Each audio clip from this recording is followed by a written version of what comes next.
wabarakatuh. Perkenalkan, nama saya Fatihah. Saya dari kelas 4 IATB. Di sini saya akan mereview dua buku. Yang pertama itu buku The History of the Quranic Text karya Muhammad Mustafa Al-Azami, dan buku yang kedua buku Rekonstruksi Sejarah Al-Quran karya Taufik Adnan Amal.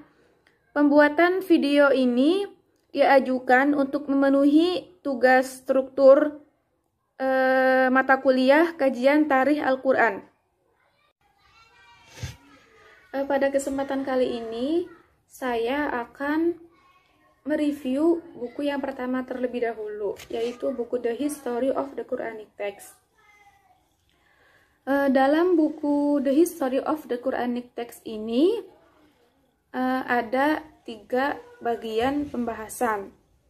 Bagian yang pertama itu tentang sejarah teks Al-Quran. Bagian yang kedua tentang sejarah kitab suci biblikal. Dan yang ketiga itu tentang kaji ulang riset orientalis. Di sini saya akan membahas bagian yang pertama terlebih dahulu, yaitu sejarah teks Al-Quran. Pada bagian pertama ini dijelaskan kurang lebih ada 13 bab. Tapi pada kali ini saya akan menjelaskan 4 bab terlebih dahulu. Nah, dalam 4 bab tersebut, bab yang pertama itu tentang pendahuluan, bab yang kedua tentang sekilas tentang sejarah Islam, bab yang ketiga tentang wahyu dan Nabi Muhammad, dan bab yang keempat yaitu tentang pengajaran Al-Quran. Langsung saja pada bab pertama ini, bab pendahuluan, menjelaskan tentang pernyataan-pernyataan atau pendapat mengenai Al-Quran dari beberapa tokoh ilmuwan. William Muir mengatakan Islam sebagai musuh peradaban, kebebasan, dan kebenaran, seperti dunia telah mengakuinya. Ia mengatakan seperti ini karena tidak ada manusia yang bersikap toleransi kecuali menebar rasa benci dan curiga terhadap Al-Quran. Mereka ini belum mempercayai adanya Al-Quran, dan mereka berpikir bahwa Al-Quran ini tidak lebih dari naskah koktail yang tidak semuanya dapat dipahami di zaman Nabi Muhammad. Penyelewengan seperti ini tidak mengherankan bagi para ahli sejarah naskah Al-Quran, tetapi pada hakikatnya mengganggu perasaan dan kepercayaan di kalangan Muslim Ortodoks. Pada bab ini mereka mempermasalahkan apa sih Al-Quran itu. Jika ada naskah yang ditemukan atau yang akan diklaim sebagai Al-Quran tetapi berbeda dari yang ada di tangan kita, apa pengaruhnya terhadap Al-Quran? Dan yang ketiga, mereka menanyakan siapa yang berhak memegang otoritas Al-Quran dalam hal penulisan agama dan sejarahnya. Nah, di sini dijelaskan bahwa Al-Quran adalah kalamullah yang dibawa oleh Nabi Muhammad, risalah terakhir manusia. Ia terpelihara dari segi keasliannya, dari segi bahasa, tanpa ada perubahan, tanpa ada penambahan atau pengurangan. Dan yang kedua, tidak ada yang penemuan Al-Quran yang lainnya, baik secara fragmentasi maupun seluruhnya. Jika memang itu ada, itu bukan dinamakan Al-Quran. Dan yang ketiga, tentu saja siapapun yang berhak untuk memegang, tetapi hanya seorang muslim yang taat yang memilikinya. Dilanjut pada bab yang kedua, yaitu tentang sekilas tentang sejarah Islam, dijelaskan bahwa kondisi pra-Islam mengambil seluruh informasi ini dari kitab Perjanjian Lama. Dan pada zaman Nabi Ibrahim dan Nabi Ismail, merekalah yang pertama membangun tempat suci di dunia ini, yaitu Ka'bah yang berada di Mekah.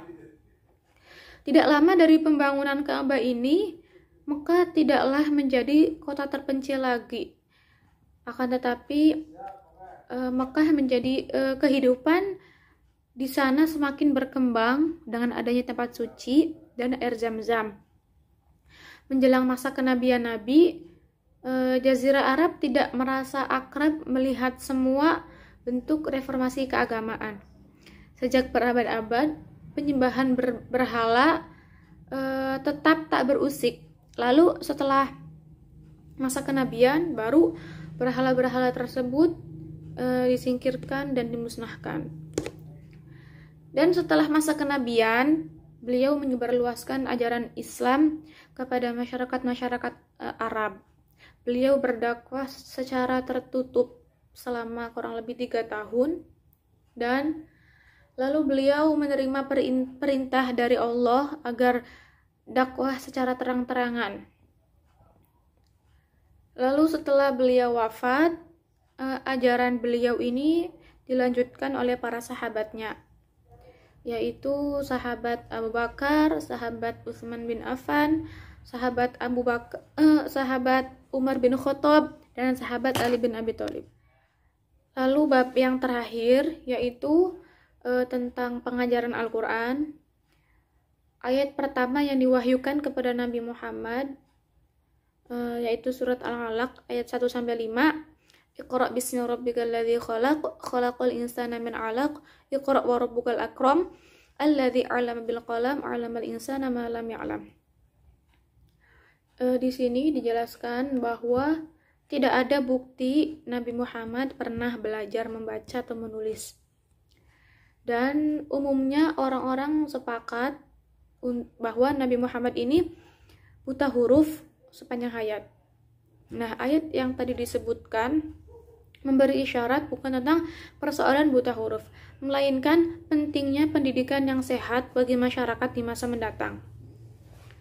Nabi Muhammad ini tidak pernah menyia-nyiakan upaya dan keinginan masyarakat dalam mempelajari kalamullah. Beliau mengajarkan Al-Quran kepada semua kalangan. Seperti contohnya, ada beberapa orang Kristen dari Ethiopia mengunjungi Nabi ke Mekah. Lalu mereka bertanya kepada Nabi tentang Islam. Akhirnya Nabi menjawab dengan membacakan ayat Al-Quran. Dan akhirnya mereka masuk Islam. Lalu Nabi Muhammad ini menyampaikan Al-Quran dengan dialek masyarakat masing-masing. Tujuannya agar masyarakat itu lebih mudah memahami apa yang Nabi Muhammad sampaikan. Dilanjut pada buku kedua, yaitu buku Rekonstruksi Sejarah Al-Quran, karya Taufik Adnan Amal. Dalam buku ini terbagi menjadi 3 bagian pembahasan. Bagian yang pertama yaitu tentang asal-usul pewahyuan Al-Quran. Bagian yang kedua, pengumpulan Al-Quran. Dan bagian ketiga tentang stabilisasi teks dan bacaan Al-Quran. Pada kesempatan kali ini saya akan membahas bagian yang pertama terlebih dahulu. Bagian yang pertama ini dituangkan dalam 3 bab. Bab yang pertama itu berisikan tentang latar kesejarahan. Bagian kedua yaitu tentang asal-usul Al-Quran. Dan bagian ketiga tentang kronologi pewahyuan Al-Quran. Langsung saja pada bab pertama tentang latar kesejarahan, menjelaskan bahwa kondisi bangsa Arab ketika Nabi belum lahir ini sangat tidak terkontrol, karena Arab menjadi ajang perebutan kekuasaan politik di Timur Tengah yang saat itu dikuasai oleh Bizantium dan Persia. Sebelum Nabi Muhammad diangkat menjadi nabi, beliau juga seperti masyarakat yang lainnya. Beliau menggembala kambing, beliau berdagang. Lalu setelah beliau diangkat menjadi nabi, orang-orang pagan Arab ini mempertanyakan penunjukan nabi tersebut. Mereka bertanya, kenapa yang menjadi nabi itu tidak dari golongan Mekah yang di Taif. Pada saat Nabi menyebarkan dakwahnya kepada penduduk Mekah, mereka menolak dan memandang Islam sebagai suatu ancaman terhadap tradisi politeisme mereka. Risalah yang dibawa Nabi ini memiliki keterkaitan yang erat dengan lingkungan dunia perniagaan masyarakat perkotaan Arab. Karena melalui dunia perdagangan inilah Islam disebarluaskan. Dan selama Nabi menyebarluaskan ajaran Islam ini, beliau selalu mendapat rintangan dan tantangan. Bahkan banyak sekali yang ingin membunuh Nabi pada saat beliau melakukan dakwahnya. Setelah 2 tahun kejadian Fathul Makkah, barulah banyak penduduk sebagian besar Arabia yang masuk Islam. Dan dari kalangan Yahudi dan Kristen pun banyak yang memeluk Islam. Dan Nabi ini menyebarkan ajaran Islam bukan hanya di lingkungan Jazirah Arab saja, melainkan beliau menyebarluaskan ke pelosok-pelosok seluruh kota yang di luar dari Arab. Dilanjutkan pada bab yang kedua, yaitu membahas tentang asal-usul Al-Quran. Sebagian sarjana muslim memandang asal-usul kata Al-Quran ini dari kata qoro'a. Kata qoro'a ini muncul dalam Al-Quran sebanyak 17 kali. Banyak nama-nama alternatif selain Al-Quran, yaitu kata zakaro, tanzil, Alkitab, Al-Hikmah, dan Al-Furqan. Dari uraian yang tadi disebutkan, baik dari segi derivasi ataupun sinonim terma Al-Quran, semuanya menggagaskan suatu konsep yang kohesif tentang karakter kewahyuan Al-Quran. Jadi dalam nama alternatif yang tadi disebutkan, kesemuanya kembali pada gagasan tentang asal-usul ilahiyahnya, bahwa Al-Quran ini bersumber dari Allah. Lalu banyak yang menuduh ketika Al-Quran turun kepada Nabi Muhammad, mereka ini tidak percaya bahwa itu turun dari Allah, melainkan mereka mengira bahwa wahyu itu dari roh-roh jahat atau inspirasi setania. Dan seketika itu Al-Quran langsung turun dan membuktikan bahwa berita langit yang disampaikan Nabi Muhammad ini tidaklah berasal dari inspirasi setania atau roh-roh jahat, melainkan sumber inspirasi wahyu Nabi adalah dari Allah. Ada beberapa gagasan barat mengenai Al-Quran ini.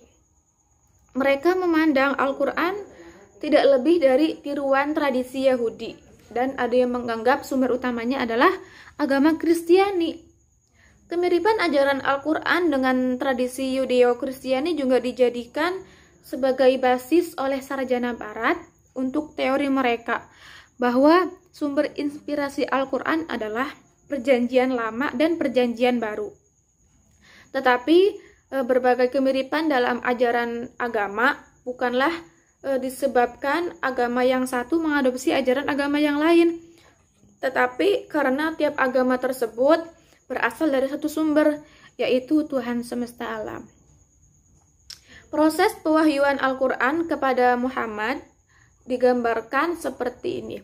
Wa ma kana li basyarin ayyukalimahullahu illa wahyan aw min wara'i hijabin nursila rasula aw fayuhya bi idnihi ma yasha.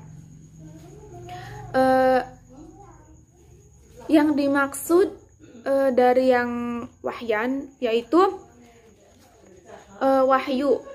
Wahyu di sini sinonim dengan ilham dan biasanya ditafsirkan sebagai impian yang benar, seperti kisah penyembelihan Ismail. Dan yang kedua, ditafsirkan sebagai kalam ilahi dari balik tabir tanpa melalui perantara, seperti yang dialami oleh Nabi Musa. Dan yang ketiga, yakni lewat perantara utusan spiritual, ditafsirkan sebagai penyampaian wahyu ilahi kepada nabi-nabi melalui perantara malaikat Jibril. Dan bentuk pewahyuan yang ketiga inilah yang dialami oleh Nabi Muhammad. Lalu Al-Quran pertama kali turun pada malam Lailatul Qadar pada bulan Ramadan. Dan setelah itu Al-Quran turun secara berangsur-angsur atau bertahap. Jadi di dalam gambaran Al-Quran, pengalaman kenabian Muhammad adalah suatu pengalaman yang bersifat spiritual dan internal.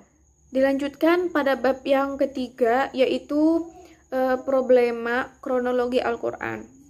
Dalam bab lalu telah dijelaskan bahwa unit-unit wahyu Al-Quran yang kemudian membentuk kitab suci kaum muslim disampaikan secara berangsur-angsur kepada Nabi Muhammad selama kurang lebih 23 tahun. Namun, ketika wahyu-wahyu tersebut dikodifikasi atau dikumpulkan, tidak tercermin di dalamnya. Meskipun demikian, sejak abad-abad pertama Islam, para sarjana muslim telah menyadari argensi-argensi pengetahuan tentang penanggalan atau aransemen kronologis bagian-bagian Al-Quran. Pijakan utama penanggalan bagian-bagian Al-Quran adalah riwayat-riwayat sejarah dan tafsir. Riwayat-riwayat yang dipermasalahkan di sini biasanya mengungkapkan bahwa bagian tertentu Al-Quran diwahyukan sehubungan dengan peristiwa tertentu. Nah, riwayat-riwayat semacam ini memang merupakan data historis yang amat membantu penanggalan Al-Quran, akan tetapi jumlahnya sangat sedikit. Secara umum dapat dikemukakan bahwa rujukan-rujukan jenis ini yang berasal dari masa Mekah relatif sangat sedikit dan tidak banyak membantu penanggalan bagian-bagian Al-Quran. Dan rujukan-rujukan historis yang berasal dari Madinah bisa diberi penanggalan lebih akurat berdasarkan sumber-sumber lain. Upaya penanggalan bagian-bagian Al-Quran juga menjadi semakin kompleks dengan adanya asumsi bahwa surat yang ada dalam mushaf Al-Quran adalah unit wahyu orisinal, yakni dengan pengecualian sejumlah kecil ayat di dalam beberapa surat. Setiap surat Al-Quran diwahyukan sekaligus atau selama suatu periode yang singkat sebelum surat berikut diturunkan. Seperti surat-surat ini kemudian diklasifikasikan sebagai surat Makkiyah atau surat Madaniyah, yakni surat yang diwahyukan sebelum atau setelah hijrah. Sejak pertengahan abad ke-19, dunia kesarjanaan barat mulai menaruh perhatian terhadap upaya untuk merekonstruksi sejarah kronologis wahyu-wahyu Al-Quran. Titik awal perhatian barat terhadap kajian kronologis Al-Quran dapat dikatakan bermula dengan karyanya Gustav Weil. Nah, dalam karya Weil ini memang menerima asumsi para sarjana muslim bahwa surat-surat Al-Quran merupakan unit-unit wahyu orisinal, dan karena itu dapat disusun dalam suatu tatanan kronologis berdasarkan bahan-bahan tradisional. Dari berbagai gagasan atau sudut pandang mengenai kronologi pengumpulan wahyu Al-Quran, baik di sarjana muslim maupun di sarjana barat, dijelaskan dalam buku ini bahwa sistem penanggalan yang mendasarkan diri pada asumsi surat sebagai unit wahyu orisinal terlihat tidak memadai, serta tidak setia kepada karakter asasi bahan-bahan tradisional penanggalan Al-Quran. Dengan demikian, langkah pertama dalam upaya penyusunan kronologis Al-Quran adalah penentuan unit-unit wahyu dalam sebagian surat Al-Quran yang memiliki kandungan ayat dari berbagai periode kewahyuan. Kemudian langkah selanjutnya adalah memberi penanggalan terhadapnya. Mungkin cukup sekian review buku dari saya. Mohon maaf apabila ada kata-kata yang salah, atau kata-kata yang tidak tepat, atau kata-kata yang tidak berkenan. Mohon dimaafkan. Sebelumnya terima kasih dan mohon maaf. Wassalamualaikum warahmatullahi wabarakatuh.